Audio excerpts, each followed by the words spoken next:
Good evening. Today is Monday, January 11th, and it's now 5 p.m. This meeting of the Klein ISD Board of Trustees is now open. Representing the quorum tonight are Mr. Paul Lannon, Ms. Georgianne Reitmeyer, Mr. Ronnie Anderson, Mr. Steve Simzak, Mr. Rick Mann, Mr. Bill Pilkington, and myself, Stephen Smith. As provided by the Texas Government Code, the Board of Trustees will now go into closed session in accordance with Section 551.071, private consultation with the Board's attorney regarding all matters as authorized by law, including but not limited to Board governance. 551.072, discussing purchase, exchange, lease, or value of real property. 551.074, discussing employment, evaluation, or discipline of personnel, including board governance and including superintendent evaluation and contract, including superintendent search. 551.076, discussing security personnel and devices. 551.082, discussing disciplinary matters or complaints regarding school children and or school district employees. 551.0821, discussing personally identifiable information about public school students. 551.087, deliberation regarding economic development negotiations. The meeting of the Board of Trustees will reconvene in public at approximately 7 p.m. May I have your attention, please? Good evening. In this meeting, Klein ISD Board of Trustees is reconvened. For those of you that made the meeting last month and we didn't start up until 7:45, we apologize, and we tried much harder tonight. So if you've not already done so, please silence your electronic devices. Also, please be advised that per state law, for the first time this month, our proceedings are being video recorded, and they'll be broadcast over several Klein ISD media outlets later. For more information on viewing options, please visit our website, kleinisd.net. So the camera in the back of the room is recording. Most of you will only have the backs of your heads recorded, but if you're facing the camera, you'll have your face recorded. Thank you for all joining tonight's meeting. We're a school district of approximately 50,400 students and 6,700 employees, and we're always delighted when members of the community or employees join our meetings. We appreciate you being here and in some cases participating in tonight's meeting. You'll note on tonight's agenda that a community member or district resident or employee may address the board for one of four specific reasons. If any of you would like to address the board tonight, have not already done so, please sign up with Mr. Simzak, our secretary, and we'll have an opportunity immediately following our intermission for you to address the board. Before we proceed, I'd like to recognize some special guests who have joined us for tonight's meeting. Former board members, Dr. Nancy Radcliffe, Ms. Connie Neely, Mr. Jim Smith, Mr. Larry Allen, and Mr. David Clark are here tonight. Thank you for coming. Would you all please stand and be recognized?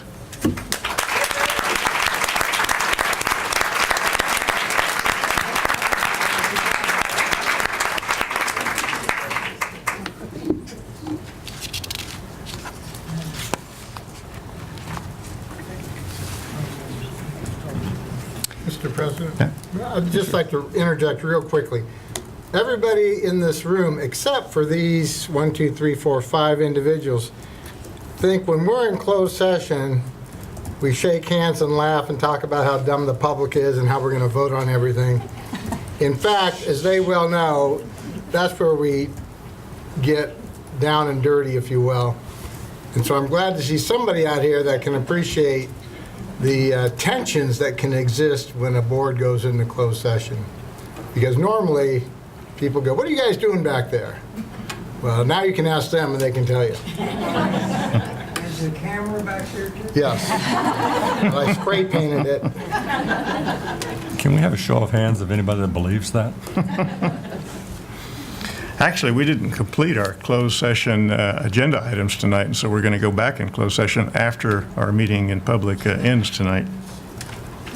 School board meetings must be conducted in accordance with strict Texas law. For example, we cannot vote on any item that's not on the published agenda. In fact, we can't discuss any item that's not on the published agenda.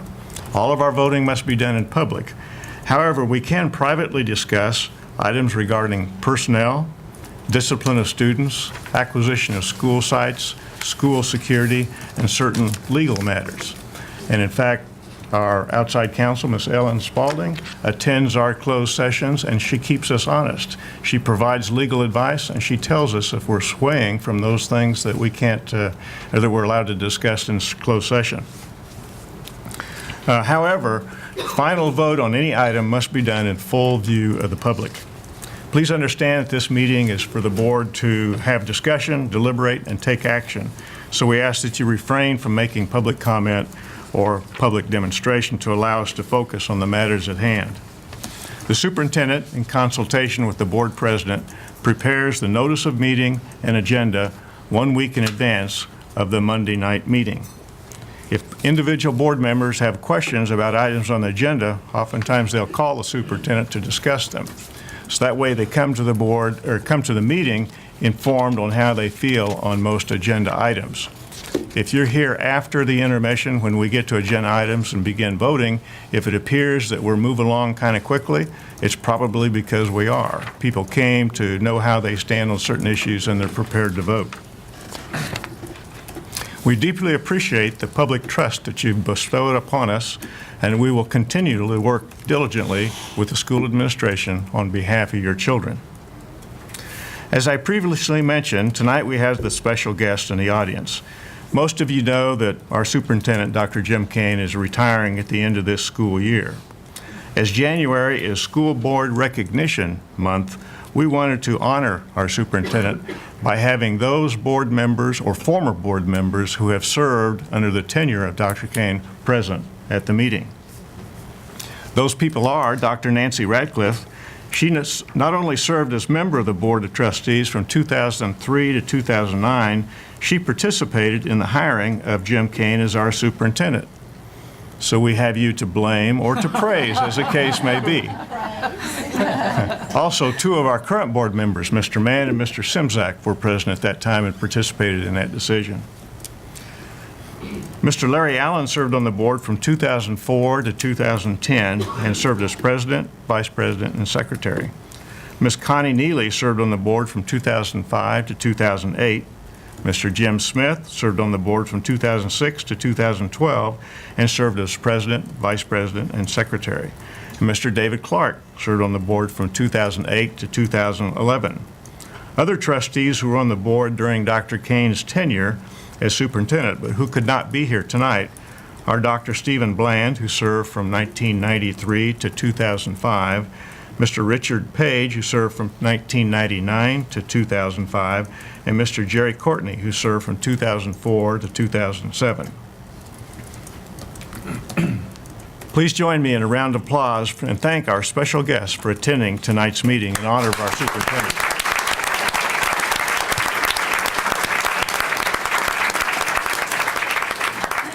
Dr. Kane, would you do the honors? We have some pins for our guests. Would you please pass them out? Get the long one for Smith. Very good. His teeth are already that way. Let me just say that as I pass these out, and I see these 5 individuals, and by the way, this was a total surprise that they would be here tonight, but I am absolutely delighted that you are. It brings back such fond memories. Of all the discussions that we had. And the beauty of those discussions is that we were always trying to do the best thing for Klein ISD. Everybody's been listening to Klein ISD. Mr. Smith, thank you so much, sir. And you? Come on, Bishop. Appreciate that. Larry? So, thank you very much. David? Thank you, sir. Connie? Thank you so much. I guess we're going to skip the pledge and the prayer. I guess we're going to skip And Nancy, let's see what these folks There's nothing that legally requires you to do so, or you can just do it now. Okay. Since it's the first meeting where you're being videoed. And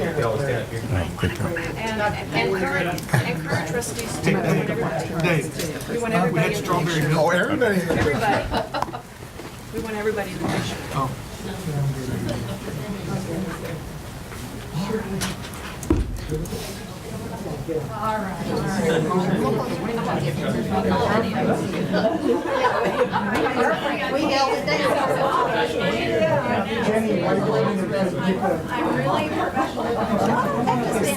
I think we're going to do it next. I think we're going to do it next because I think he just turned meeting where we're being videotaped. See, he just skipped it. So it's just right here. Okay. So, yeah, it's just right at the top. Ready? 1, 2, 3. All right, thank you.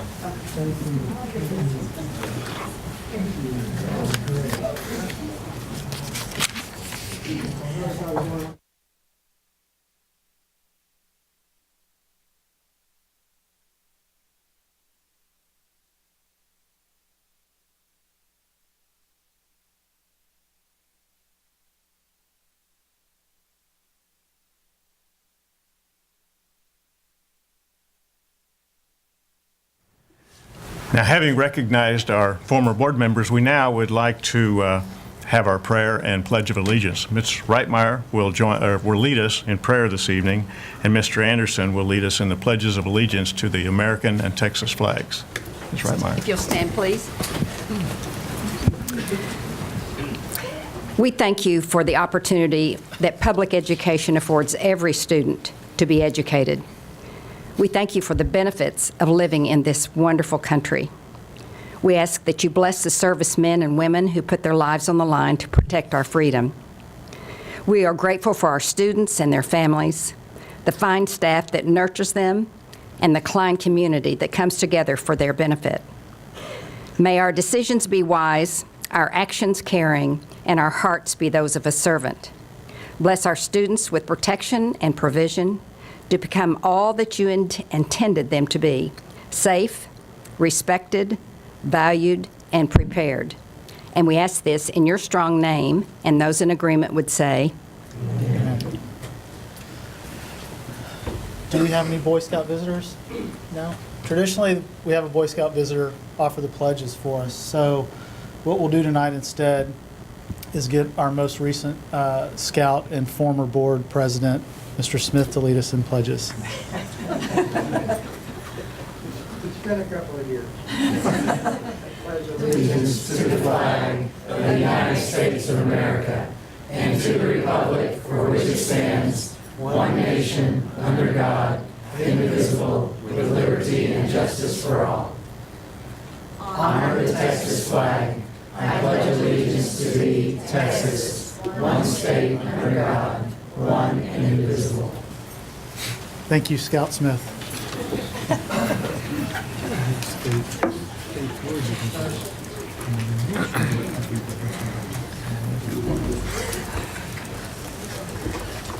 Now I'd like to ask Mr. Cody Holder from the Commissioner Cagle's office to come forward and make a presentation on behalf of the Commissioner. That's fine. Well, good evening, everyone. Thank you guys for having me out. My name is Cody Holder. I'm a representative of Commissioner Cagle this evening. He couldn't be here, so he sends people like me out to do his work for him. I want to, first of all, recognize Dr. Kane. I've heard you speak several times, and the forethought and the intelligence that you show when you talk about Klein ISD and the vision that you have is irreplaceable. We are very fortunate to have had you here, and Precinct 4 is very glad to have had you as a superintendent of Klein ISD. So can I have a round of applause for Dr. Kane?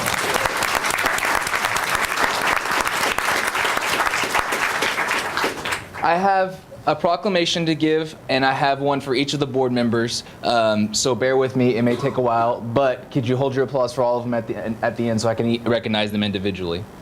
Harris County Precinct 4, the Honorable R. Jack Cagle hereby recognizes Steve E. Smith for serving as a trustee with Klein Independent School District.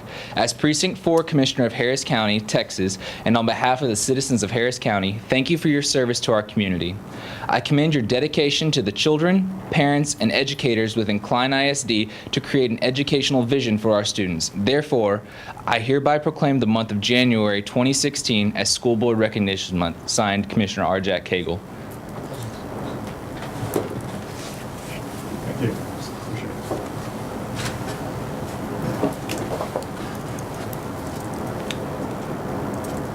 Mr. Ronnie K. Anderson. Right here. Thank you very much. Mr. Stevens Seismack. Shimjack. I'm sorry. Thank you. Mr. Paul Lanham. Right here, Mike. Thank you. Rick Mann. I'm sorry, Mr. Rick Mann, I apologize. Mr. William F. Pilkington.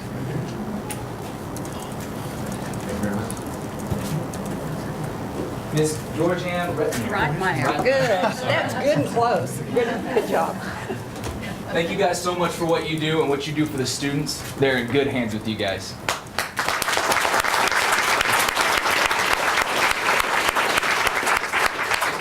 Thank you, Mr. Holder, and it's very kind of you to be here this evening. Please pass on our regards to Commissioner Cagle. And continuing with this recognition item is Judy Ramato. Thank you, Mr. Smith. As you know, January is School Board Recognition Month, and tonight we want to join other districts across the state to honor the countless contributions of these locally elected advocates for public education. So, if you will, let me put this in perspective for everyone in our audience. Texas has more than 5 million students in its public schools, and our state is attracting even more daily. In fact, every year, our student population increases by about 85,000 additional students. Just in Klein ISD alone, more than 50,500 students ranging in age from 3 to all the way up to 21 in some cases come to us daily. These impressionable young people depend on the adults in Texas and Klein ISD to provide for them. They need shelter and food and nurturing and an education.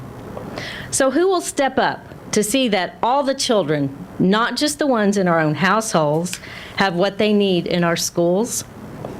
In Texas, more than 7,200 generous people have offered to help. These are not people who receive no pay for their let me start that over, because it's very important. These are people who receive no pay for their dedicated efforts. These are people who not only volunteer, but go through the process of standing up for public education. They are our locally elected school board members. In Klein ISD, these 7 dedicated people sitting before you are our superheroes. They are your neighbors, and they truly care. These public servants donate their time and talents to ensure that all our students have the best public schools we can provide. These people sit through meetings, read detailed reports, listen to parents' concerns, and do the hard work to benefit the students and community at large. And make no mistake about it, the whole community benefits from good schools. Each January, we pause in our regular activity to say thank you to these dedicated volunteers. So let's take a look and see how our students are thanking our board members tonight.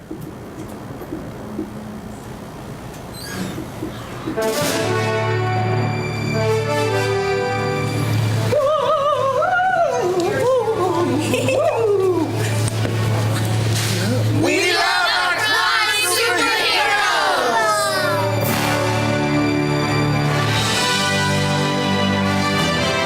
Superheroes are caregivers.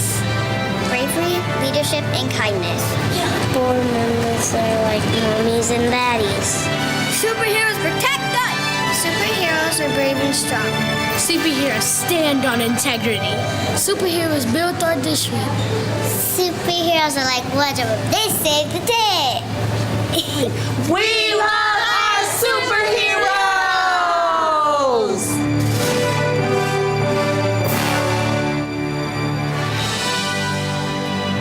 You are the captain of our board, and we thank you for your leadership and dedication to our district.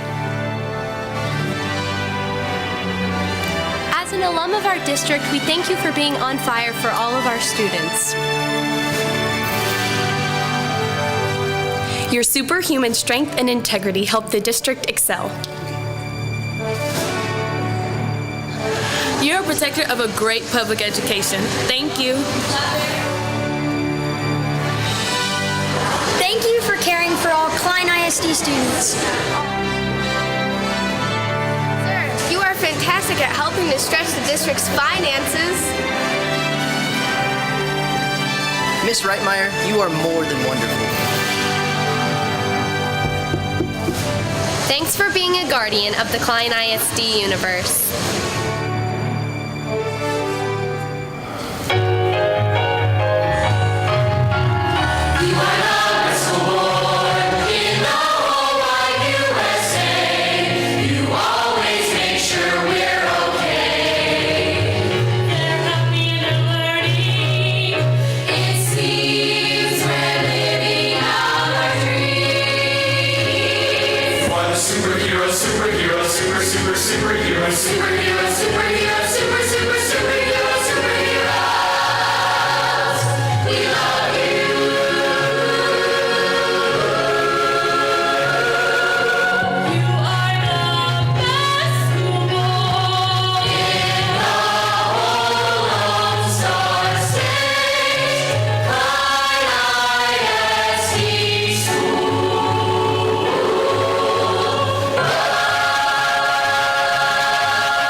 For wanting us to have a quality education.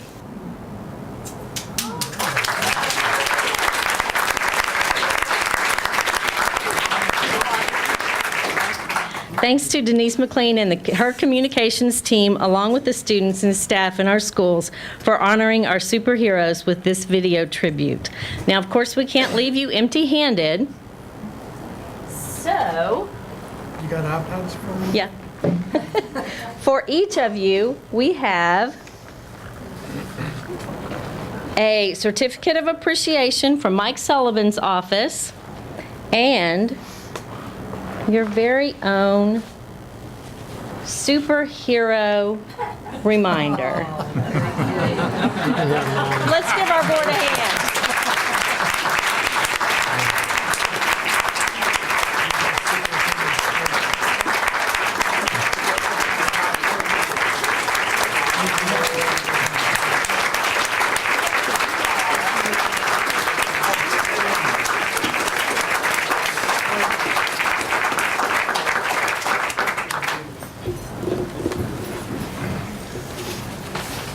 Hope this says I don't have to pay taxes next year. Yeah. Thank you.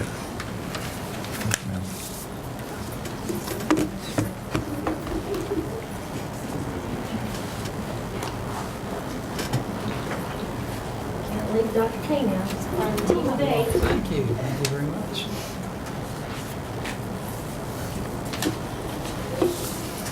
This thing from Mike Sullivan, the county now picks up all of our property taxes for board members. You guys left a little too early.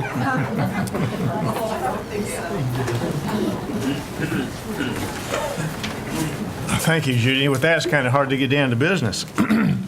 Dr. Kane, do you have some presentations or recognitions this evening? Yes, we do. Dr. Jan Merrick is here, and she'll begin our presentation of honor students and teachers. Thank you, and congratulations to all of you. We are pleased to present students and staff members from Zwink Elementary and Kleb Intermediate. Mrs. Turner, the principal of Zwink, will begin tonight, followed by Ms. Haddix, the principal of Kleb. And Ms. Turner, if you would come forward with your students and staff members.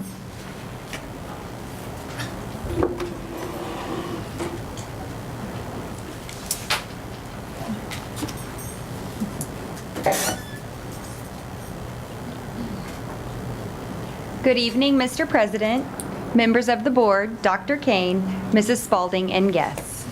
I have the honor of introducing 2 outstanding Zwink students and 1 outstanding Zwink teacher.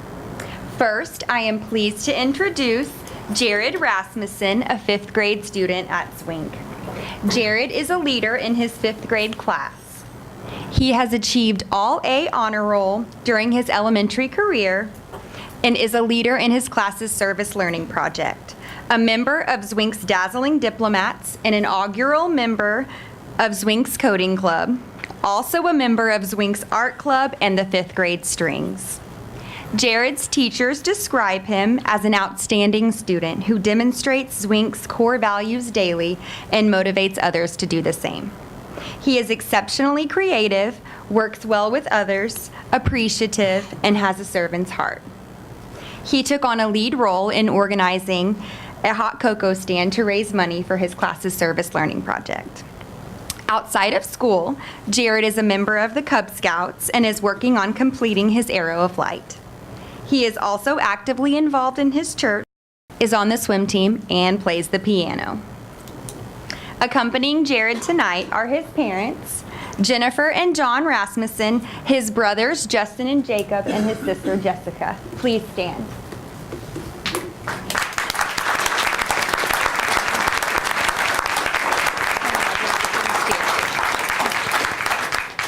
Next, I would like to introduce Sophia Langua, another 5th grade student at Zwink. Sophia is an amazing student who is on the AB Honor Roll. She is a member of Zwink's Dazzling Diplomats, Zwink's Character Crew, Choir, and the Running Club. She is truly the example of a collaborative community at Zwink, as she is always willing to do whatever is needed to serve others. Sophia's teachers describe her as an exemplary student who exemplifies each of Zwink's core values daily. She is exceptionally hardworking, positive, and goes above and beyond in all that she does. She takes time to build prize relationships with her peers and her teachers. She shows her gratitude in all situations and exhibits intentional loyalty. Outside of school, Sophia participates in challenge soccer.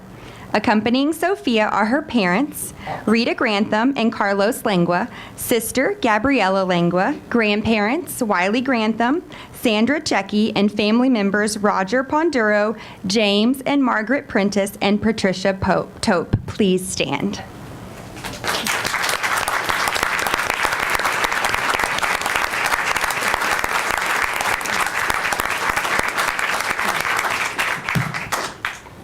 Finally, I'd like to introduce Mrs. Kelsey Leone.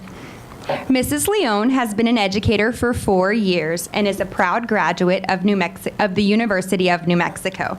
Kelsey teaches 5th grade math and science at Zwink and truly exemplifies Zwink's core values of educational excellence, prize relationships, collaborative community, attitude of gratitude, and intentional loyalty in every way. Mrs. Leone is an outstanding example of high expectations and high support by consistently exceeding expectations as a teacher of her Zwink students. She strives to provide engaging learning opportunities for students every day. Mrs. Leone believes that teaching requires you to be a risk taker and a lifelong learner. She knows that to be effective, she must try many different ways in order to reach a child and is willing to do whatever it takes to help every child learn at high levels. Outside of the classroom, she coaches a Destination Imagination team to foster creativity in her students, leads her 5th graders in their service learning initiative, providing a college scholarship to Klein Collins students. She is also a PLC leader on Zwink's campus as well as a member of the digital learning team. Mrs. Leone's dedication to the students and community of Klein ISD are truly incomparable. With Mrs. Leone tonight are her husband, Derek Leone, and her parents, Bob and Kelsey Flowers. Please stand.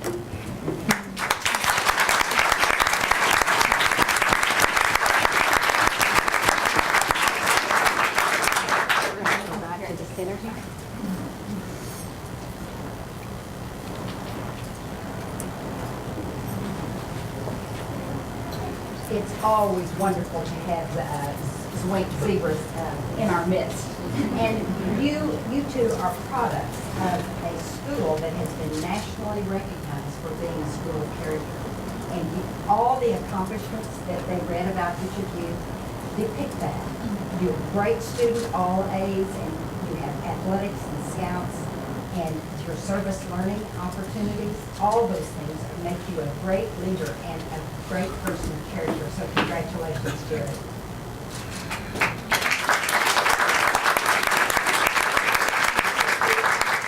Your academics, and I love the comments that she made about your compassion and how you deal with your classmates and how you care for others. It's so very important. Congratulations on your soccer too.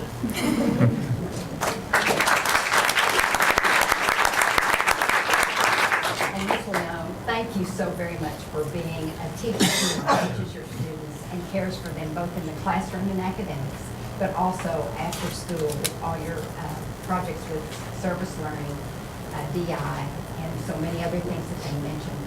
You're a superior teacher. Thank you for your dedication and your heart for students. Thank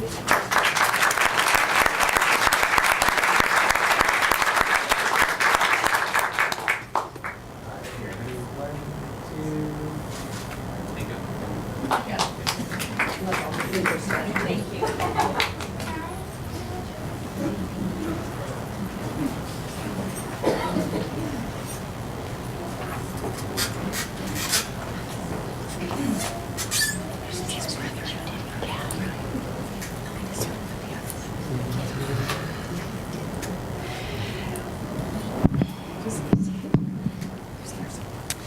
Good evening, Mr. President, members of the board, Dr. King, Mrs. Spalding, and guests. Tonight I have the honor of introducing 2 outstanding club students and 1 distinguished teacher. First, we have Miss Brianna Moore, an 8th grade student at club. Brianna has been a proud Bear Cub since 6th grade. Brianna is a current member of the National Junior Honor Society and an 8th grade representative on the Principal's Leadership Council. Brianna is also an active participant in club's competitive theater team, the Club Intermediate Superstars.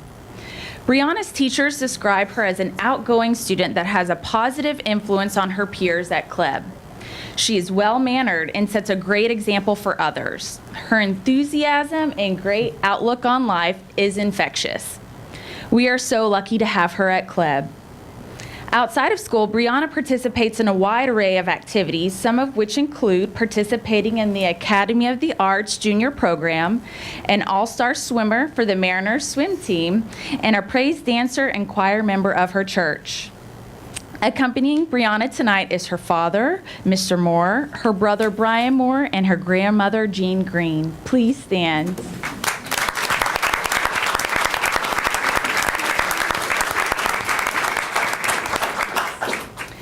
Next, we have Ryan McDonald, an 8th grade student at club. Ryan has been a proud Bear Cub since 6th grade. Ryan is the president of Student Council and the vice president of National Junior Honor Society. Ryan embodies the concept and spirit of a true athlete as he is a member of the football, track, and swimming teams at club. Ryan is also an 8th grade representative on the Principal's Leadership Council. Ryan's teachers describe him as one of the most polite and genuine students that they have ever met. Ryan also steps up and helps out both staff and students with a joyful smile and a servant's heart. Club is lucky to have Ryan as a Bear Cub. Outside of school, Ryan plays basketball for Klein Elite and was a swimmer on the Ravenel Racers. Ryan also dedicates his time doing various charity work through Northwest Assistant Ministries and CATS. Accompanying Ryan tonight is his mother, Nanette McDonald, his brother, John McDonald, and his great family friends, Randy and Amy Thompson. Please stand.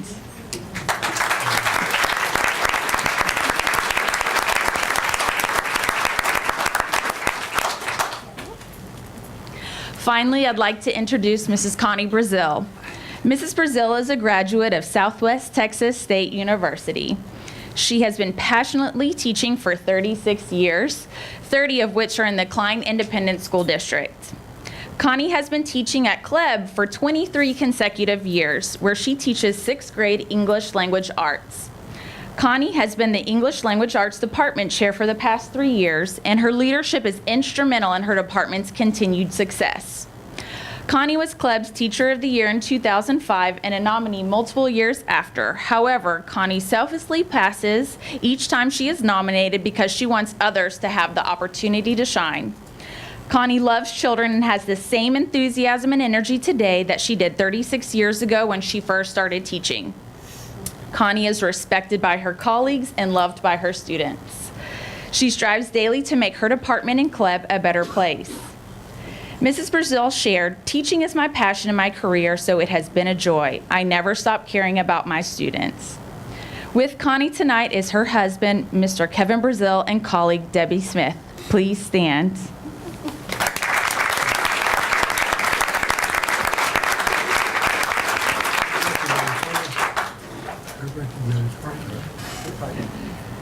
And I'll talk from here for just a minute. First, Ms. Brazil, thank you so much for your service. 30 years, 23 at club. Maybe I wasn't there yet.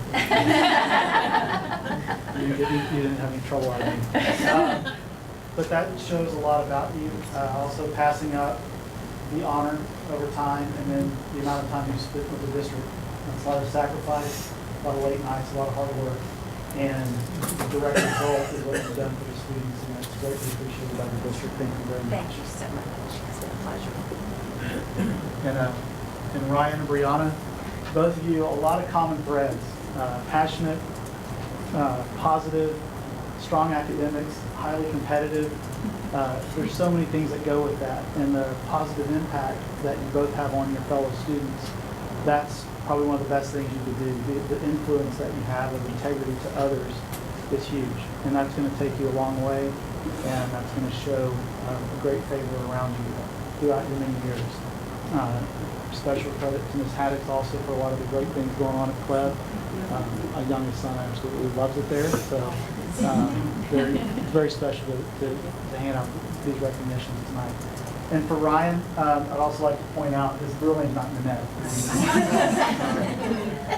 But in 2009, his older brother, John, was honored at Brill under Miss Smith. And so it's a great night. It was a great time for that. And I remember we made comments of, are we going to see your younger brother along the way? And just being fortunate enough to have been a part of these guys growing up and being around them a lot, I can tell you their integrity is just, it couldn't be any better. I certainly trust them. By all means, with the key to our home and also with our boys. And Nanette, you've done an outstanding job,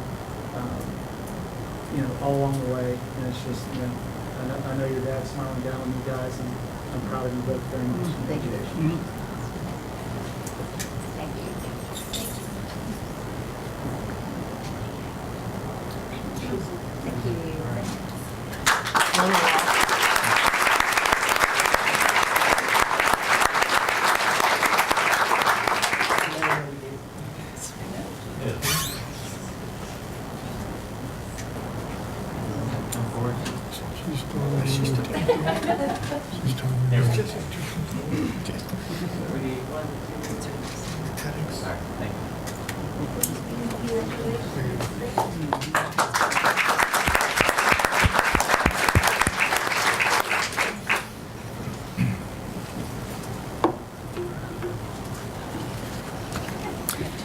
Mr. Smith, Ms. Ramato is here, and she has another presentation to make.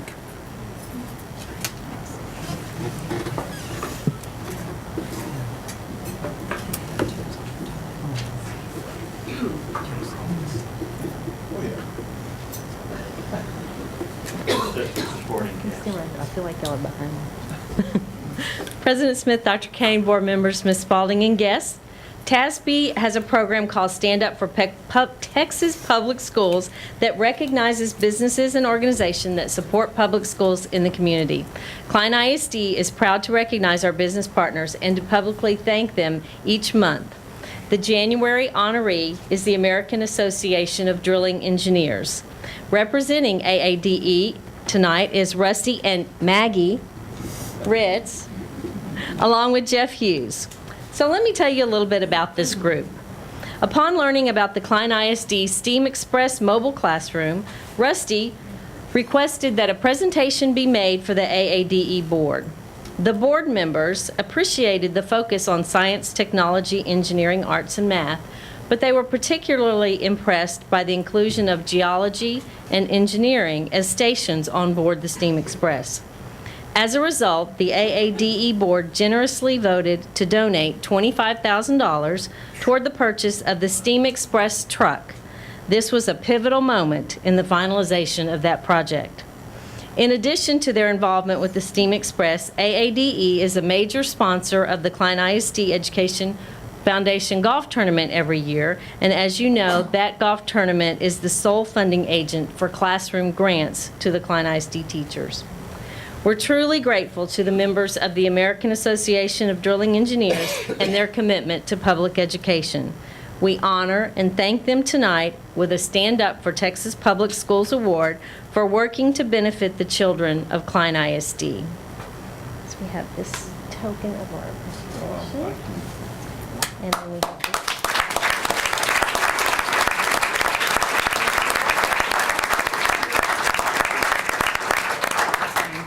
Sure.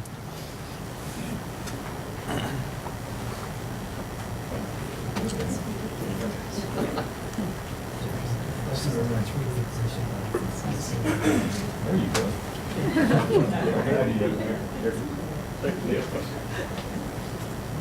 All right, here we go. Ready? 1, 2, 3. All right, thank you.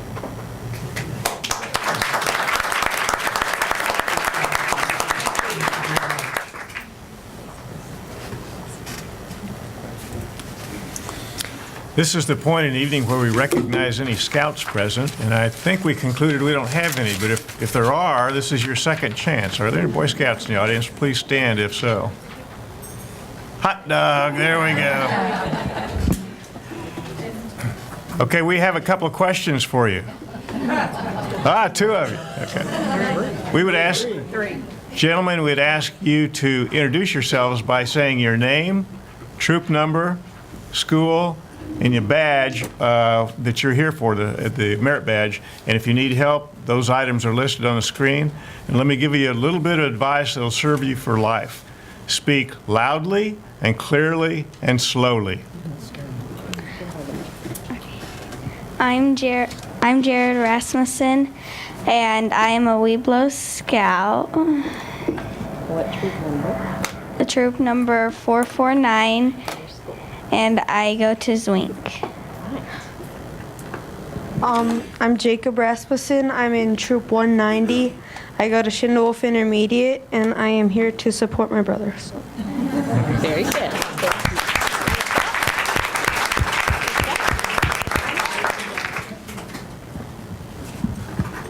My name is Hunter Hardy. My troop number is 1964. I go to Benfer, and I'm here for Jared Rasmussen.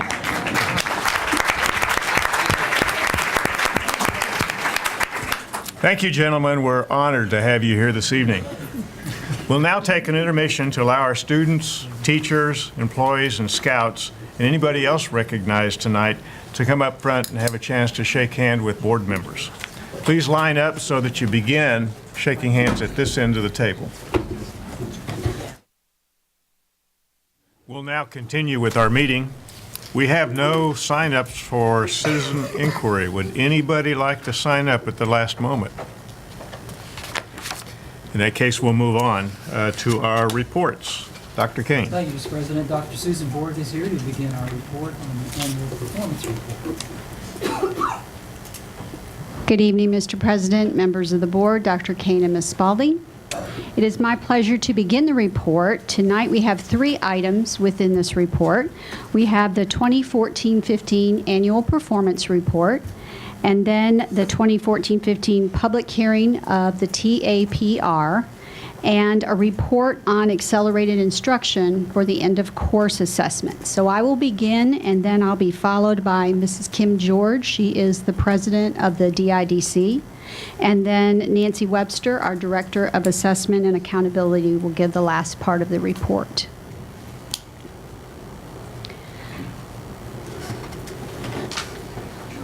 The annual performance report, next slide, is presented in accordance with the Texas Education Code, as you can see on the slide.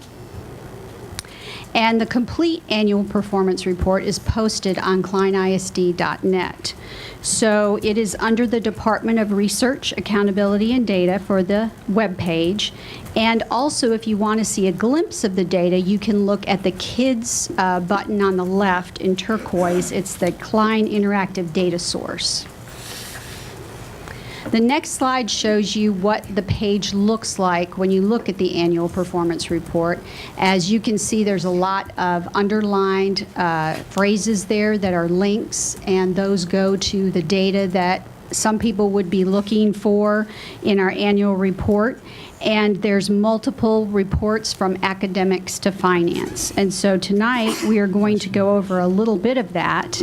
And one of the reports that will be posted tomorrow morning is the TAPER report, which you have had a copy of. And this is all based on the PEAMS data that we submit. So Ms. George, if you'd like to come up.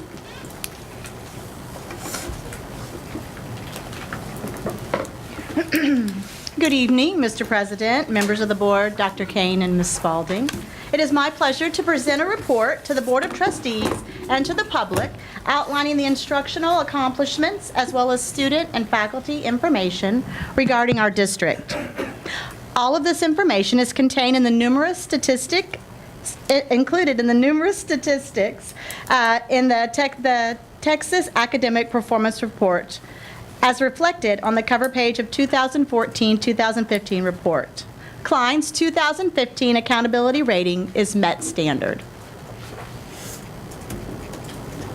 The 2014-2015 TAPER provides the 2015-2016 Special Education Integrated Intervention stage of the Klein ISD on the cover page of the report.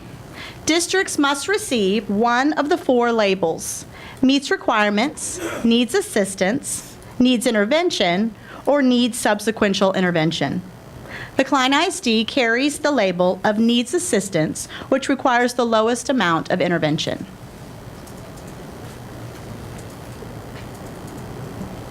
The TAPER is similar to the annual report that a corporation will prepare to its stockholders. The TAPER contains two sections. Section 1, the performance section, contains over 1,000 statistics comparing the performance of Klein ISD students to Texas students, and to students in neighboring districts in our region, Region 4. This section also includes a report covering bilingual and ESL student performances. Section 2, the profile section, compares student, faculty, and program information of our district to that of the state of Texas. This chart summarizes key information found on page 3 and 4 of the district performance section. The percentage of students meeting the standard by subject. These rates are used to calculate the Index 1 score.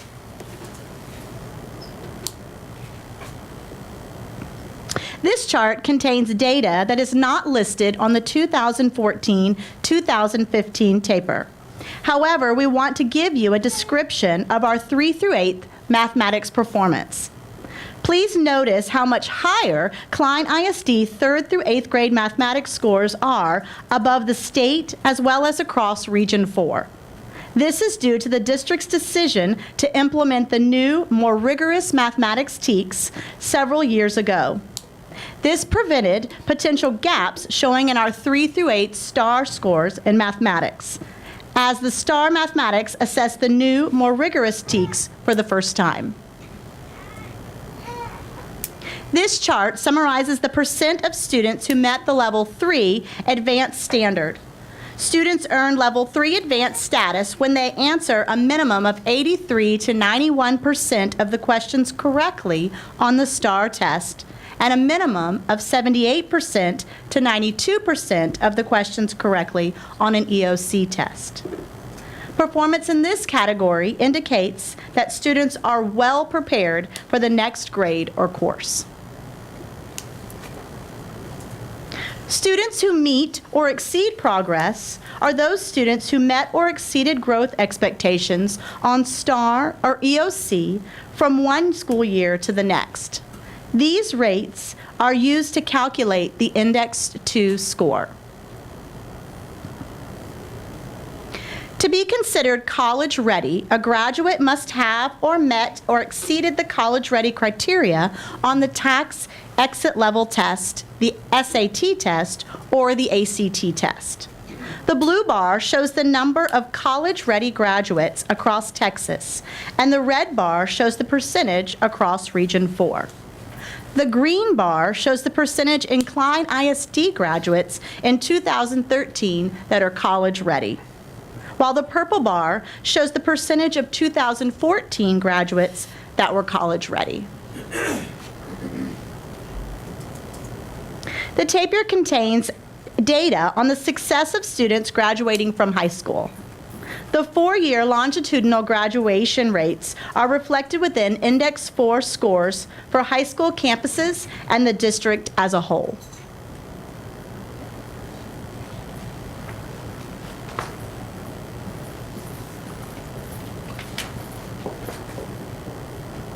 The population across Texas is becoming more diverse over time. For the most part, the demographics in Klein ISD mirrors the same shift in demographics.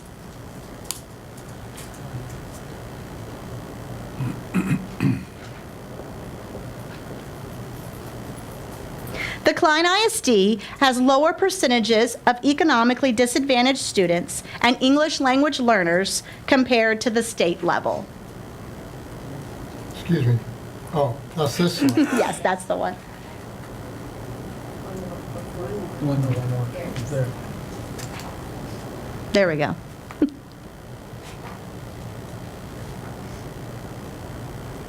Next one.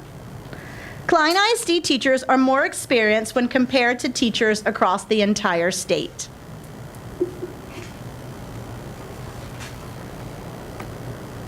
The turnover rate for Klein ISD teachers is less than that of the state. This percentage shows the total number of teachers from the fall of 2013 who were subsequently not employed in the district in the fall of 2014, divided by the teacher count in the fall of 2013. I'll now pass it over to Nancy. Excuse me, are we taking questions at the end? Sure. No, I can go ahead now if you have a question. Yes, I'd like Mr. to Simzak? ask questions on this report. You can ask them to me. Okay, can you back up to the economically disadvantaged right there? Absolutely. Next one. Okay. So that is state versus Klein. I'll bet you $100 that Region 4 is in between those two. I could get that I've information. In expressed this before, fact, but if you go back to all your test scores, to me it's pretty worthless. I can predict what the scores are going to be next year based on economically disadvantaged. I think I've asked, maybe not, and I'm not saying I haven't, but I think I have, to get a weighted test score of like economically disadvantaged school districts. Humble, Katy, whatever that is. That's because you go back to your earlier scores, every one is stair-stepped, state, Region 4, Klein. And I'll bet you that's exactly your economically disadvantaged. So it doesn't tell us anything. That's predictive. I bet you Ronnie's paycheck the next year will be the same thing. Anyway, so that's my editorial comment. Are we going to discuss needs assistance with special ed, or? we can. What questions do you have? Why do we need assistance? Well, we actually need assistance. One of the biggest things within our accountability system this year, the scores of our students taking STAR accommodated and STAR Alt 2 were actually excluded because those were brand new tests this year, and those brand new tests were very difficult for our students. A lot of our students who took STAR accommodated actually took STAR modified in the past. These are very low performing students with big caps, and STAR accommodated tests the same amount of curriculum that STAR does. So the state understood it's going to take some time to adjust. So does every school district have needs assistant?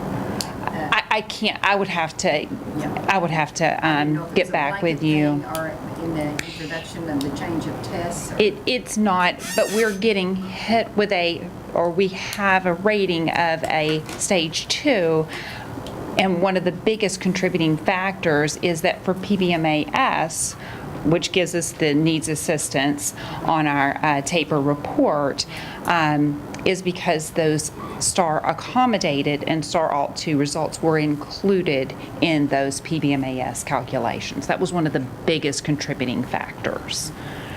So the test changed. That is one of the biggest things. Any other questions?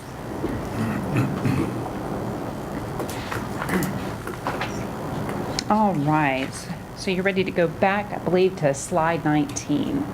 There we go. All right, Mr. President, members of the board, Dr. Kane, Ms. Spalding, and the public, it's my pleasure to present to the Board of Trustees as well as the public, giving an overview of the 14-15 end of course accelerated instruction evaluation. Due to laws passed during the 2013 legislative session, state law now requires public school districts in Texas to evaluate the effectiveness of accelerated instruction programs for high school students who have taken and not met the passing standard on an end-of-course exam. A public hearing to consider the results of the evaluation must be held each year. This presentation is our second report. Each campus designed their own interventions to meet the needs of their students and also selected which students needed interventions. All interventions occurred during the school day as an assigned class. This increased our participation rates across all subject areas compared to the prior year. Please note, before and after school tutorials are no longer evaluated due to very low, if any, participation in this program. Listed on this slide are the various accelerated instruction programs offered this year. The first three improvement courses listed on this slide take up an entire period in the student's schedule. Students receive credit after successful completion of these courses. Additionally, students in these improvement courses generally have much larger performance gaps compared to students who attend the last three interventions listed on this slide. The first, can you go back? Thank you.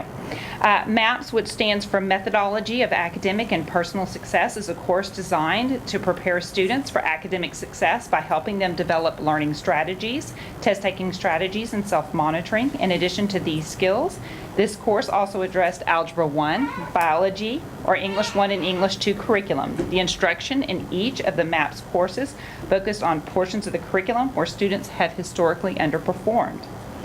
The English 1, 2, and 3 RTI, which stands for Response to Intervention, and the Algebra 1 improvement courses are much like the MAPS course mentioned, where struggling students received intervention on a daily basis. The intervention period, also called a DEN or a NEST, is a 30-minute class where all students, not just retesting students, receive needed intervention 5 days a week. The Tuesday intervention period at Klein Forest was conducted during the school day each Tuesday for students who did not show mastery on an informal TEKS assessment.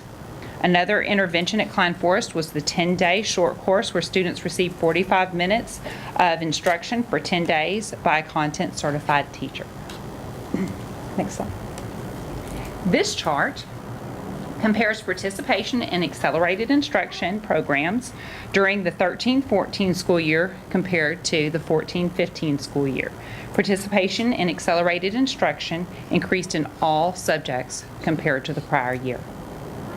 Real quick, I'm sorry. What does participation mean? Means they actually received accelerated instruction. If they did not pass a particular assessment, they did receive accelerated instruction.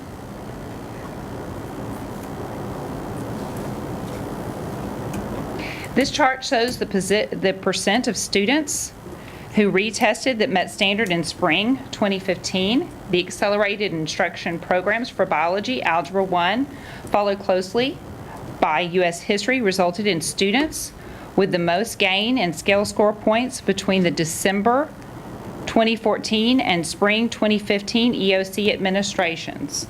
English 1 and English 2 programs at Klein Oak and Klein Collins High Schools that provided daily sustained intervention in courses such as the English RTI courses resulted in the most gains. Please know that we will be meeting with each of the high school principals and associate principals to review the accelerated instruction results from the most recent December end of course administration. We still don't have those results just yet. We will work with each of the campuses to create an action plan using the accelerated instruction evaluation data to ensure the most effective programs are in place for students retesting this spring. That's extremely important. So this can, yes. Can you go back? Absolutely. Okay, so that's 14, 15. Mm-hmm. So let's take Algebra 1. In 14, 68% of some of those who should have been? Well, and realize some of them are very close to passing, and so they don't have room in their schedule for a specific type of course, or maybe they are not meeting or haven't met standard on so many different EOCs. Therefore, maybe they're counted in English 1, they may need accelerated instruction, say in U.S. history, but they don't have room in their schedule. Okay, Or so some subset of which 68% took accelerated instruction in Algebra 1. The following year, that went to 80%. So a gain of 12, that's about a 20% gain.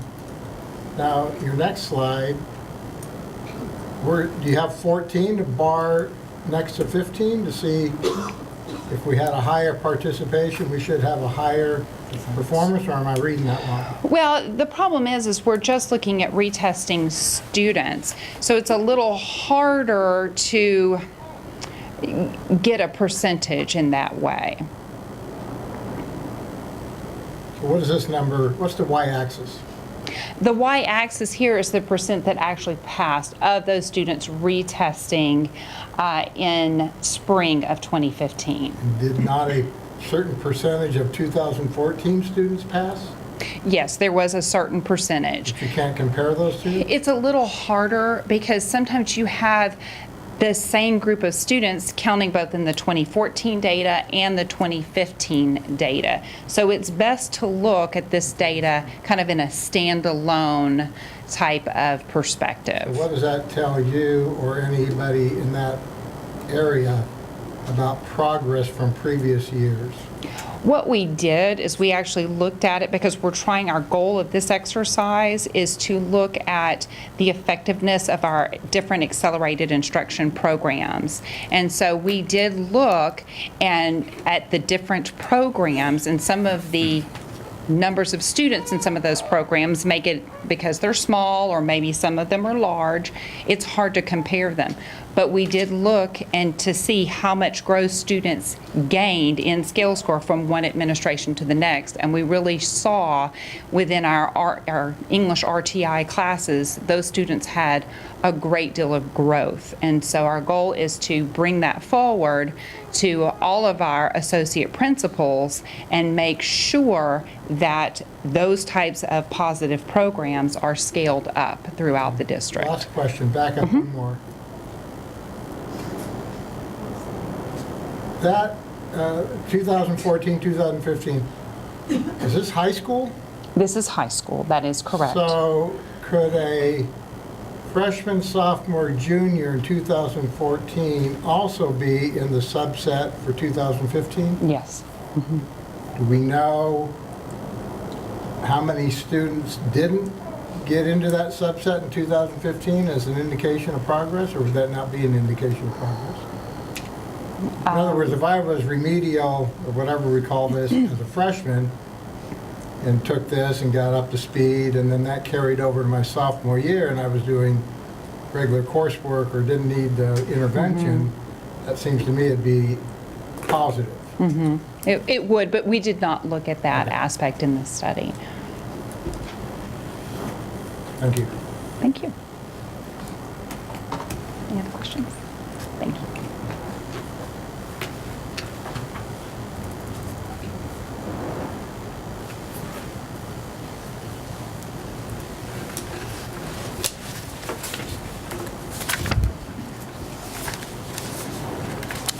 Mr. Pilkington will now give the audit chairperson report.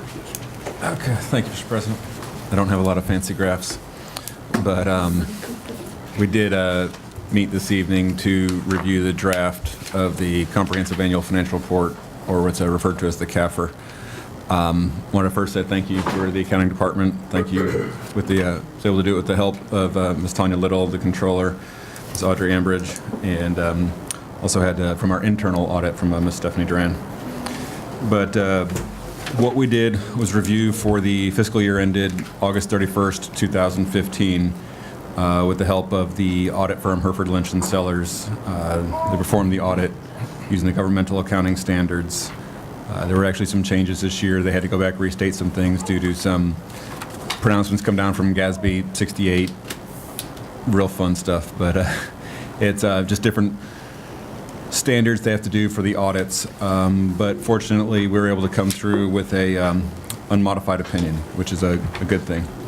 The district was able to have sufficient reserves in the general fund, debt service fund, while continuing to receive good credit ratings.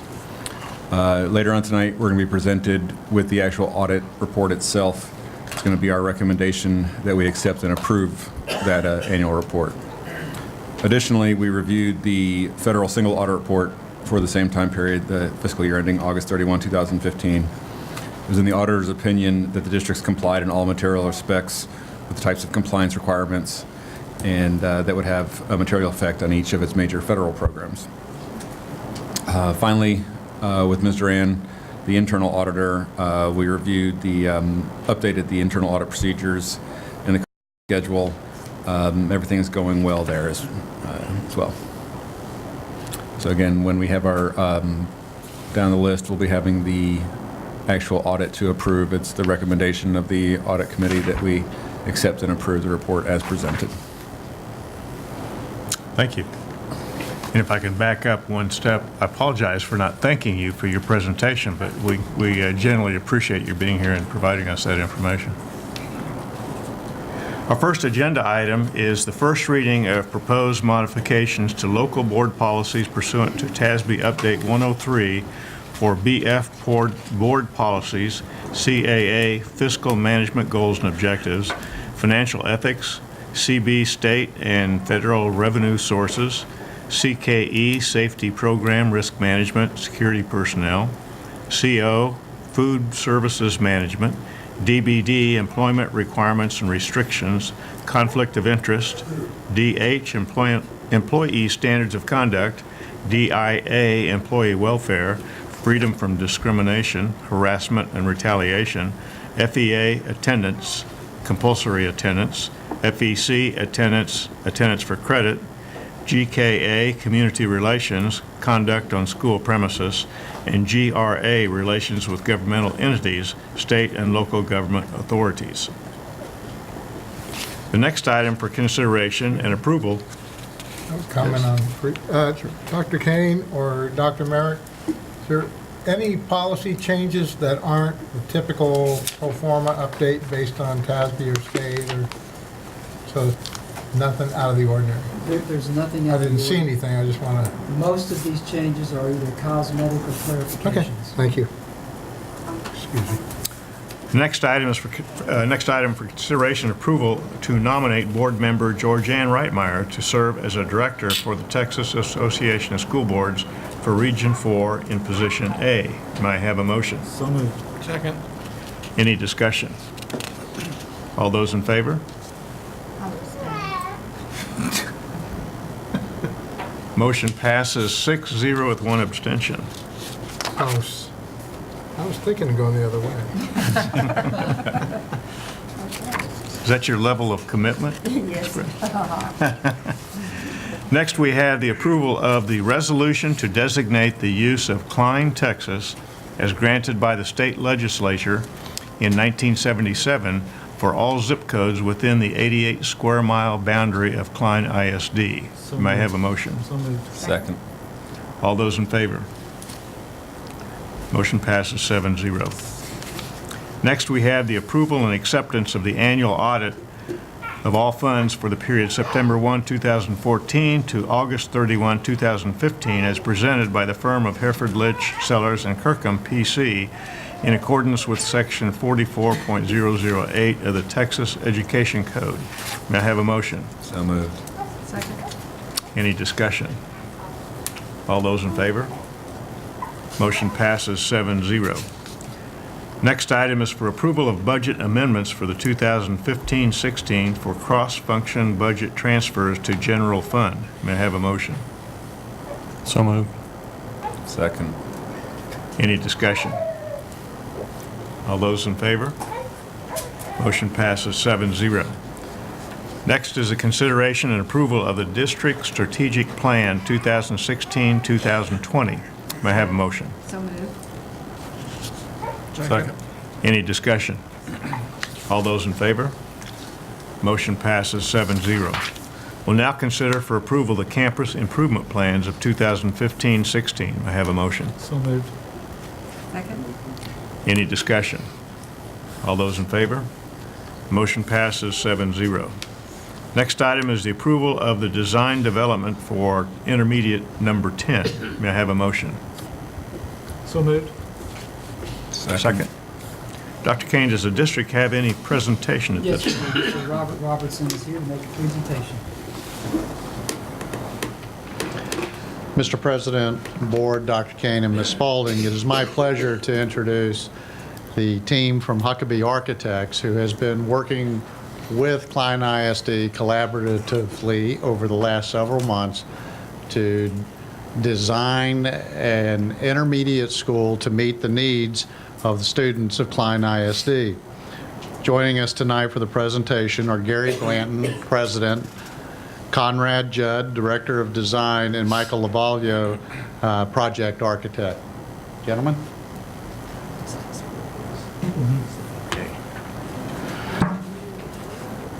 We ready? Are we ready?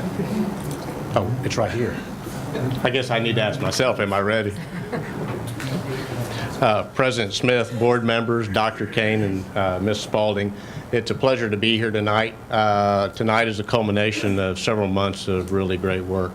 One of the things that we did is we started the process of the design of intermediate number 10 with really understanding what are your other intermediate schools. So we used Krimmel and Ulrich as examples, and we had some lessons learned from those schools. We went with members of Dr. Borg's staff, Mr. Robertson's staff. We went on field trips. We did some Pinteresting together. We did a whole lot of things so that we not only understood what some of the concepts about the instructional delivery at intermediate number 10 were, but we also had imagery that we followed.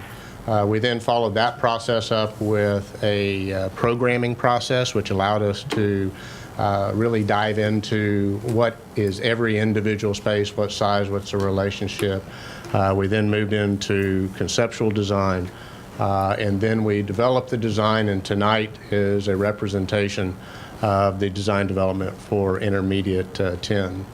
I'm going to allow Conrad Judd, our Director of Design, to take you through the product of the great work, but I would just thank everyone at Klein ISD for the partnership and the willingness to partner with Huckabee to make the design of this school a success, and we hope you enjoy the presentation.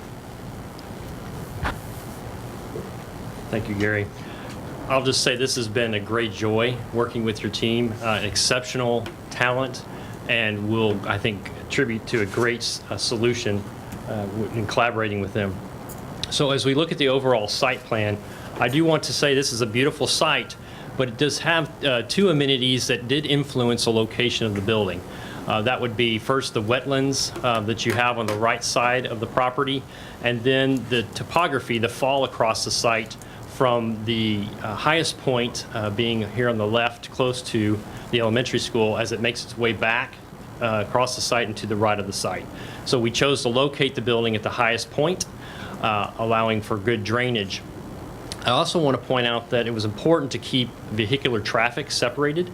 So you see in the blue there we have the parent drop-off, And in a separate access, we have the bus loop that then circles around the back of the building for the bus drop-off, and then in the yellow to drop off the special ed students as well. So 3 different points of drop-off and 2 different points of access and separation of the vehicular. We've allowed and provided all the amenities that are necessary for the intermediate school, a requirement of the Klein ISD. We've also located the temporaries that are adjacent to the academic wing you'll see at the back. One more thing I would like to mention is that we've kept as many trees as possible to create some screen and separation between the middle school, but also to be an extension of the outdoor learning environment where the courtyards and the academics are. I'm sorry, should we ask questions as we go along or wait? You're welcome to do it at any time. Go back. Yes, sir. Put you from there, Mr. President. Is that yellow parking, do we do that in other schools, or is that? The drop-off for the special ed? Right. Some places you do accommodate that, but it was important that we make sure we do it here at the And is that parent or bus? That's bus for the special ed Okay. students. Yes, sir. So all parent is in the front? Yes, sir. And then, question that I would get asked by a parent is, why do we have temporaries on the plat for a school that hasn't even been built yet? Is that where we would locate them? If there is a need, Okay. then you have provided for it. All right. Yes, sir. Excuse me. Question. Yes. For the PE and athletic activities, what would be the path those students would take, either the track and field, the practice fields, and so on? Where would they be coming to and from to access those? So the PE and athletics is to the right-hand side of the plan. You'll see when we go to the floor plan, you'll see that. But they would egress out the right-hand side, go across the hard surface play area you see in that basketball court area, the gray area, and then they would go across that walk. You can see there's a walk that allows them to get to the practice field to the back. We wanted to make sure that that was taking place away from parent drop, and they can do that when buses and other traffic is not traveling on the property. So it was intentional to locate that in those areas. Okay. Other questions on the site plan?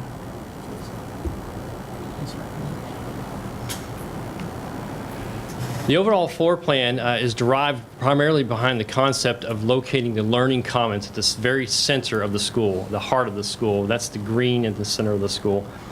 Immediately to the left of that is the academics and has a strong circulation corridor that attaches it directly to the learning commons. Each one of the learning communities are a 2-story community. Also located at the center towards the front is the primary administrative suite. To the left of that is the special ed classrooms and administrative area. Above that is the athletics and physical ed area, where you've got a competitive gym as well as a practice gym, an activity room, and weight rooms with dressing rooms. Above that is the performing arts area, where you have your choir, orchestra, and band, along with a black box that operates as a large stage off of the dining commons. The dining commons is a tiered area for strong sight lines. With your laser, would you point to the athletic dressing room, please? So I am having a problem getting the laser to work. Apologize. And the load button at the same time. 3 o'clock. There you go. Hold them down. So bottom Hold line. him down and wait correct? until that starts lighting up as red. There we go. There we go. Now we got it. Now this will help me tremendously. Thank you. And so, I'm sorry, the question again? Would you please point to the athletic dressing rooms? So we have boys and girls dressing rooms separated on flanking either side, so they both have direct access to the activity and weight room space. You have the main entrance on the bottom there. If we go back one page, where's the main entrance in there? Is that Okay, on the so- bottom as well? I'm sorry. Yes, right here. Okay. What's the circular drive on the left side? So this is a fire loop that's required by code. We'll show you in another image, what we're doing to make that as more of a pedestrian-friendly access to the outdoor learning space. So that's not the main interest of the building, it's down at the bottom? No, sir, it's addressing the west wafer. That's the orientation. It's primary and north-south orientation, which is the most ideal orientation for your solar gain. So I've got a couple of concerns with, by no means am I an architect, but with junior high activities with sports. So in the fall, with football, with most of our junior highs, we have 3 teams, an A and a B and a C for both grades. So it's 6 teams that share time and so on. So with 3 games going on a game night, you've got players walking to and from and families to and from and cars coming to and from because all the games are staggered. So I'm just, on the surface, concerned, are there limitations of where on the property the building could be located or positioned related to, you have wetlands on the far right, so does the structure have to be away from that by a certain distance? Well, we can't. The structure can't impede in any way the wetlands, and we have a great deal of fall across from this point towards the back of to the wetlands, approximately 20 feet or more. So it was important that we place the building on the high side of the property. We did explore this multiple times, looking to try and place the playfields. But this, over multiple site analysis, was the optimal way to arrange both the building and the practice and competitive fields. Conrad, let me add something. If you've ever seen this site, this is actually kind of a bold site. So if this is the high point, it doesn't just slope in one direction. It actually slopes back this way, it slopes down this way, and then it slopes over this way. So if you can kind of imagine, it's kind of a convex bowl that you're dealing with. So getting to a point where we had an appropriate building pad here, still there is probably anywhere from a 5 to 7 foot difference in the floor elevation of the building back here to these fields. When we have the final technical information and final topographic survey, we will actually set the final grades. But what we do know is that there is a substantial difference in elevation here, and then from the building to the play fields and then down to the wetlands. So if you can imagine, it's kind of stair-stepping down towards that wetland area. So what our challenge is with our civil engineer and our land planning is getting a large enough flat area for these fields and kind of this band that kind of follows that same type of topography all the way around that building. And then accommodating a fairly large facility on that is why we got it. You're looking for some kind of walkover? No, I'm concerned about the path. I am too. I'm wondering what a walkover do to the 6 periods of PE or 7 periods of PE and athletics take. Traditionally, our junior highs, the dressing rooms open up onto grass on most of our campuses. Just voicing a concern. Dr. Kane, do you feel that this is a safe design for our students? We do. Given the landscape that we have to work with, I do. There is, just to be clear, we can come out, one can come out here and go across, but one can also come out, if we want a fully controlled access, one can come out here and go down to these play fields. And then the only place where you would cross is here, so you would come out here, across, and then you would have a controlled access across there.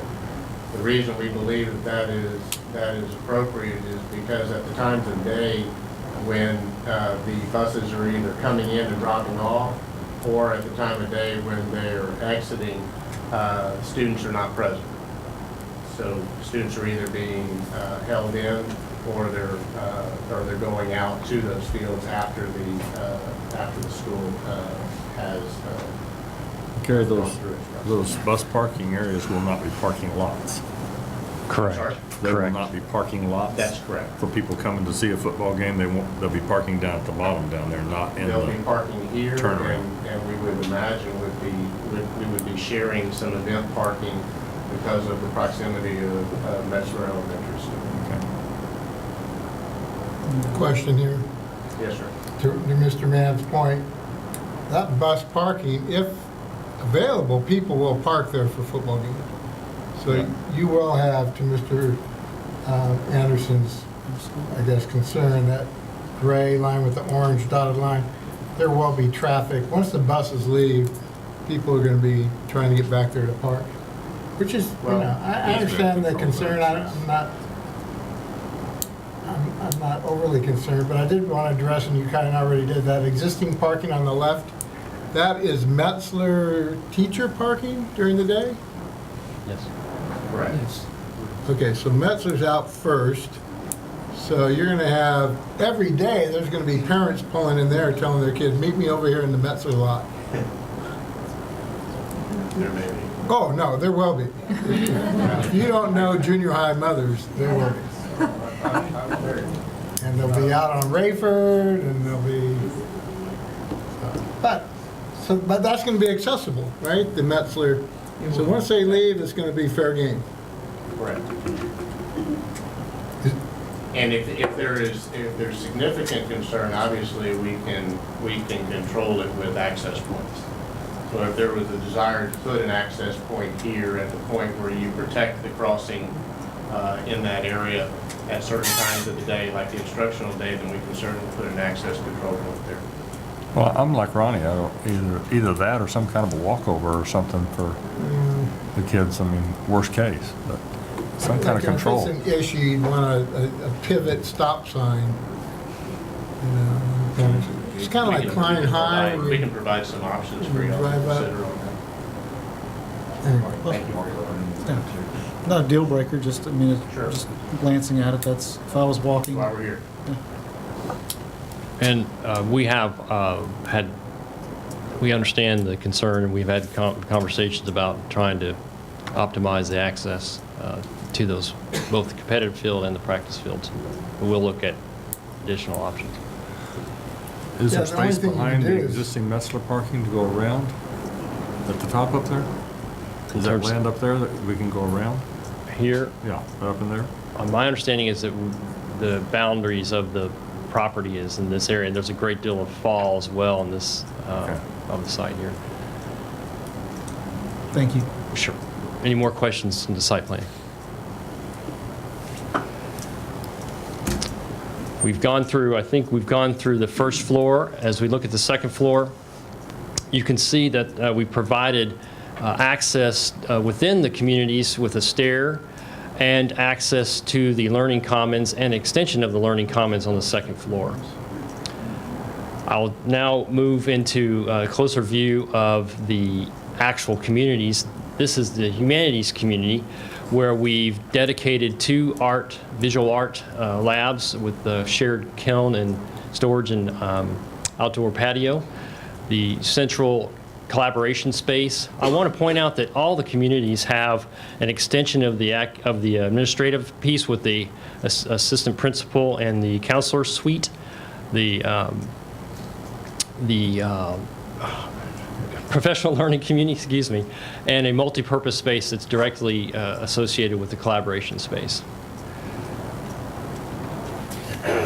The central community, the STEM community, what's unique about it is the robotics, the location of the robotics space adjacent to the collaboration space that then is also connected to the maker space within the Learning Commons. This allows you to put this learning on display from that Learning Commons. Is that Learning Commons on both floors, or is there an open space at the second floor? Yes, sir. You'll see that we have an extension of that on the second floor, and the larger portion of it's on the main floor. As we look at the perspective view, you can see the connectivity between the two. Floor, it's a 2-story. Yes, sir. Okay. The third is the 6th grade community, and it is a one that has the art room dedicated to it, and 2 science labs and a classroom dedicated to it as well. And the admin suite is right off the circulation access to it. As we look at the exterior elevations, you begin to see the architectural character. It stems from language of your existing buildings within the district and the materials used, but also communicating the progressive learning that's taking place and the progressive approach that's taking place within this facility. As we look at the front approach, you see the well-defined front main entrance and what the arrival experience would be like as the student is dropped off by a parent at the front entry. The use of glass and metal and brick and stone as well in this particular example. As we move into the courtyard outdoor learning spaces, you can see the connectivity that the community spaces have with it, and the extension of that into the grove of trees that are outside of that space. This gives you an example of that fire loop that can become a pedestrian walkway and extension to the outdoor learning space as well. As we move into the building, a close-up of that collaboration space, you can see the connection, visual connection between the multipurpose space into that area. You can see a sense of the scale and the ability to create different arrangements at different group sizes. If you step back from that and see the larger scale of the collaboration spaces, you can see how each classroom has visual connection and direct access to that. You can get a sense of the multiple arrangements that you can get within that space for small group and large group instruction. Choices of furniture for the students as well. This gives you an example of that two-story volume and the connectivity that you'll see between the upper floor collaboration space and visual connectivity to the lower area. The centrally located maker space right behind the information desk. As we step in closer, you can see the opportunity for different furniture arrangements, where this becomes both active learning space as well as the maker space area. And then lastly, we look at the dining commons, where this is a tiered space for good sight lines to the stage and the black box, natural light, and a variety of seating arrangements here as well, so that this can become an extension of the academic and classroom space. So now I'd like to show you a short animation that gives you a sense of the overall building, gives you a sense of what the arrival experience would be like, and as you enter the building and what that experience would be like.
Thank you. Is there additional questions that we need to go back to or Gary, I've known you for a long time. I thought the music would be a little more upscale.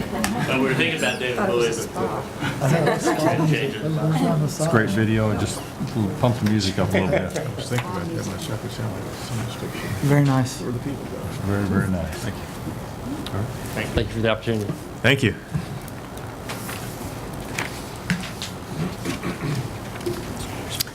Any further discussion? All those in favor? Motion passes 7-0. Next, we have the approval of the contract award for the 2016 Facility Renovations Project roofing. May I have a motion? So moved. And a second? Second. Any discussion? Mr. Simzak? Actually,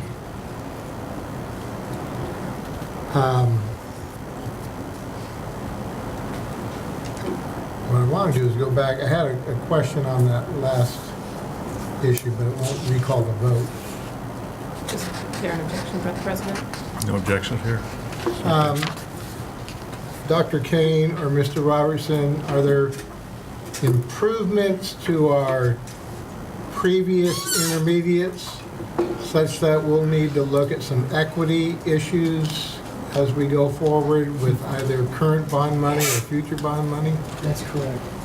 If you think back to when we put the bond issue together, that was one of the things that we wanted to ensure is that as we build new schools, when we change arrangements or add features, we want over time to go back on the equity issue to the older schools. So without specifics, we do have some set aside in mind for that? There will, first of all, the 2 gymnasiums for the intermediate. That's a continuation of the Ulrich plan, and we've got that in the bond to address other intermediate schools with the additional gymnasium.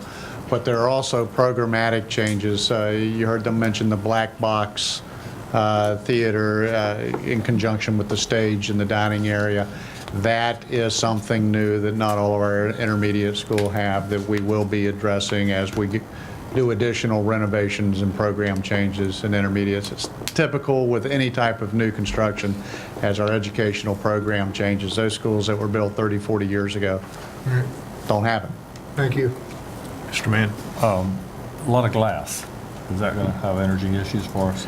Nowadays, with the low E glass, the double pane and whatnot, the heat gain or solar load is minimized. Yes, you do address for it or address it in your design for HVAC, but the advantages of daylighting, you get those energy savings in other areas from lighting, et cetera.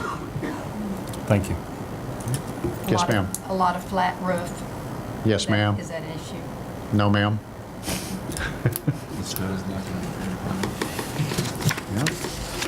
Thank you. Okay, back to item 15, the approval of the contract award for the 2016 facility renovations project roofing. May I have a motion? So We've got that, we've got a motion and a second. Oh, we did? Any discussion? All those in favor? Motion passes 7-0.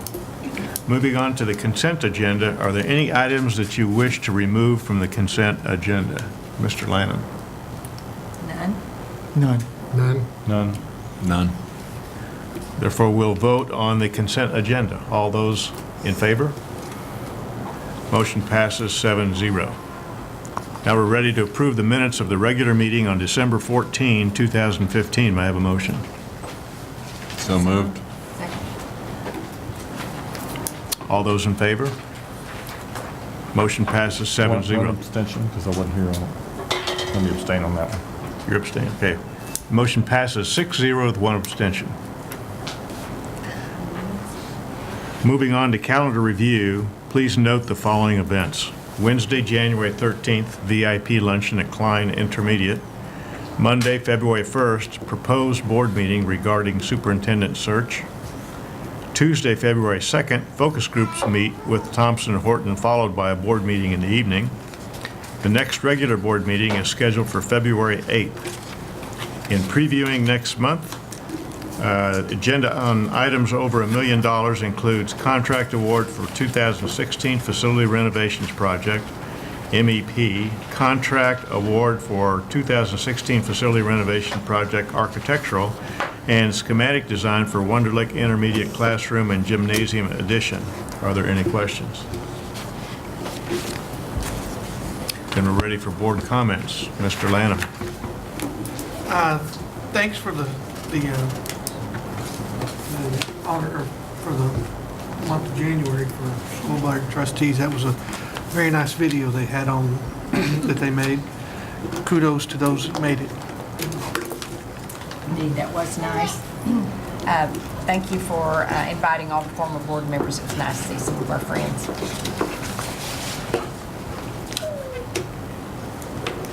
Mr. Adams. Good meeting. Good stuff to celebrate. We had a lot of positives and just no issues. Thanks. Mr. Sims. Yes, Dr. Kane, going back to the presentation we had on the TAPR And my question regarding comparison, I'd like to see that same data with schools of our ilk in terms of economically disadvantaged, if that's a possible breakdown in the next month or two. Okay. Just to get a sense, it's kind of a peer-to-peer as opposed to if the state has 30% economically disadvantaged and we have 20, then I would expect that to always trend. And I guess you could say over time, are you widening that gap? But you don't know if your numbers are, if your economically disadvantaged is consistent. That's all. Thank you. Mr. Mann. Congratulations, Ms. Reitmeyer. It's a big task ahead of you at TASB, and you're up for it, I know. And I want to thank the board for your thoughts about my family, and I appreciate that. And welcome back to Huckabee, or welcome to Huckabee, excuse me. Gary, welcome back. Thank you to the audit team, the unsung heroes. For all you do, the work that many don't know what you had to do and had to go through with all the extra work and restatements. And thank you also, Huckabee, for the presentation. That was really nice. Next time, upbeat music. I have a couple comments. Yesterday, I read an article. There's a publication that comes out several times a day, actually, in Austin called the Quorum Report. And it's mostly a kind of a Bible of political junkies in Austin to keep track of what's going on. And a large part of that report is reprints of articles that have been written and printed around the state. Yesterday, there was a print of an article, and the headline is, Texas falls to 43 in national education ranking. So it caught my attention. So I pulled up the article and read it, and that headline is very misleading. There were 3 parameters to come to that conclusion. One was average funding per student in that state. Well, we don't control that. The legislature controls that. The second was the environment of the students attending school, i.e., do they speak English as a first language, and what kind of socioeconomic family do they come from, or do they have a family? Well, we don't control that one either. The third was performance in K through 12. And we ranked 24th, which is basically right in the middle. So here we have a report that's put together data, and the only one that really counts in terms of what schools can do, we're kind of in the center of the pack for the country, yet the headline says we fall to 43rd in the nation. So that's the kind of stuff our legislatures are reading, and they'll see the headlines. Whether they read the old article is another matter. So I just want to point out that public schools get beat up from time to time, but I still think we can be proud of our performance.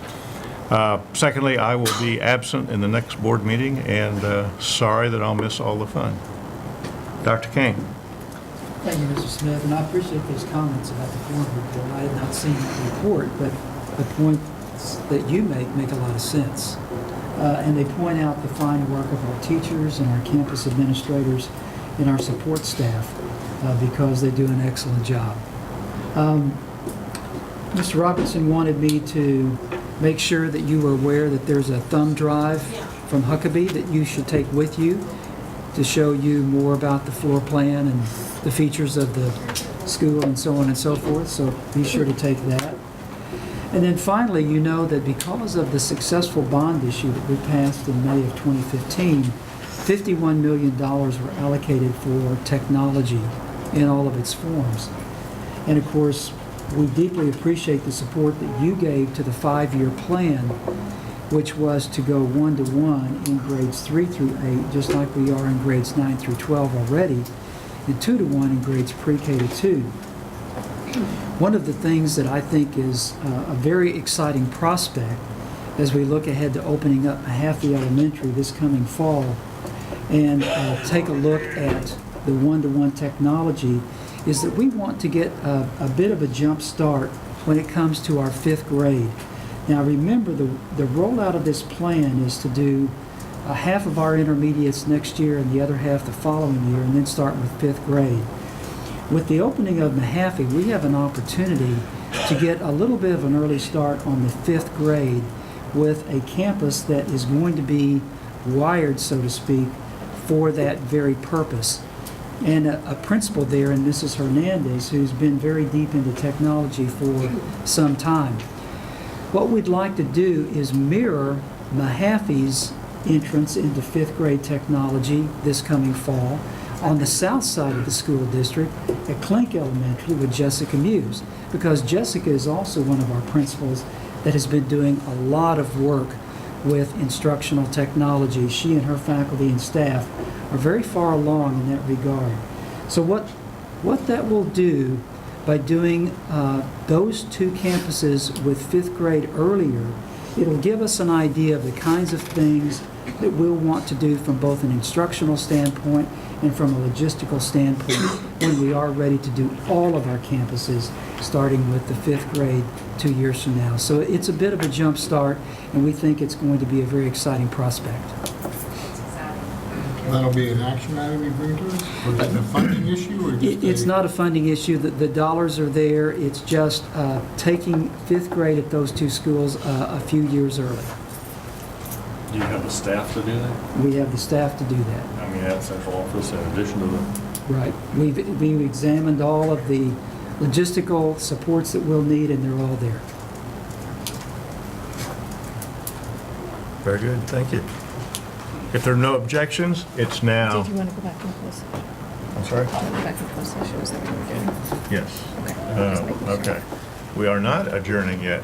The public portion of the meeting is now ended, and the board will reconvene in closed session. Under sections 551074 of the Texas Government Code, deliberation regarding personnel, and 551071 of the Texas Government Code, consultation with board attorney regarding all matters as authorized by law. The time is 9:16. Once again, saved by our counsel. So it's now 10:30 p.m., and this meeting of the Board of Directors is adjourned.